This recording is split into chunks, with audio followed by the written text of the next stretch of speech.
কত সৌভাগ্য আমাদের ইসলামের মতো একটা ধর্ম পেয়েছি।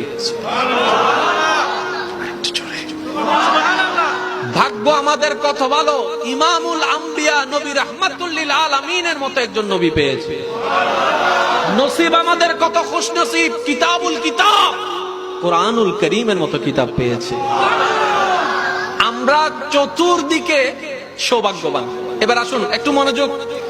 কিছুদিন আগে আমরা শুনেছি, দেখেছি মিডিয়ার মাধ্যমে, সুইডেনের মতো একটি জায়গায় অনুমতি সাপেক্ষে ইসলাম ধর্মের ধর্মীয় গ্রন্থ কোরআনকে পোড়ানো হয়েছে। এটা নিয়ে অনেক প্রতিবাদ হলো। রিসেন্টলি নিউজ আসলো, ওই সুইডেন সরকার ওই বিষয়কে সমাধান করার জন্য মুসলমানের পক্ষ থেকে একজন মুসলমানকে অনুমতি দিলেন। ওরা আপনাদের ধর্মীয় গ্রন্থ কোরআনকে আগুন দিয়ে পুড়িয়েছে, এটাই আপনাদের ক্ষোভ, এটাই আপনাদের দুঃখ, এটাই আপনাদের জ্বালা।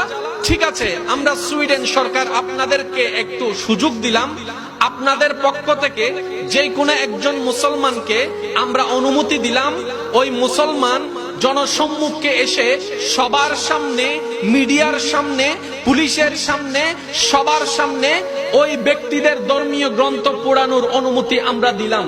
মুসলমানদের ধর্মীয় গ্রন্থ কোরআনকে তারা পুড়িয়েছে, সুতরাং তোমরা মুসলমানের পক্ষ থেকে তাদের ধর্মীয় গ্রন্থ, তাদের ধর্মীয় কিতাবকে তোমরা পোড়াও, আমরা তোমাদেরকে সেভ করব, আমরা তোমাদেরকে সিকিউরিটি দিব, কেউ তোমাদের উপর আঘাত করতে পারবে না। সবকিছু প্রস্তুতি হয়ে গেল। এই রিসেন্টলি নিউজ আপনাদের সকলেরই জানা আছে, শুধু আমি একটু স্মরণ করিয়ে দেওয়ার জন্য বলার চেষ্টা করছি। যখন এই প্রস্তুতি করা হলো, মিডিয়া প্রস্তুত হলো, আর্মি প্রস্তুত হলো, পুলিশ প্রস্তুত হলো, প্রশাসন প্রস্তুত হলো, সরকার মহল প্রস্তুত হলো, সবাই আসলো। কি ঘটে আজকে একটু দেখতে চাই। এবার সেই মুসলমান প্রতিনিধি ওনাদের সবার সামনে গেল। সবার মনের ধারণা, যেহেতু কোরআনকে তারা জ্বালিয়েছে, আজকে হয়তো এই মুসলমান রাগবশত তাদের সব কিতাবকে জ্বালিয়ে ফেলবে, এটাই হয়তো দেখার মিলবে।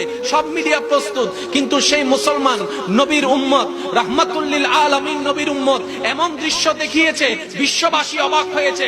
দৃশ্যটা কি ছিল? ওনাকে পোড়ার অনুমতি দিল, আগুনের ব্যবস্থা করে দিল, কিতাবের ব্যবস্থা করে দিল।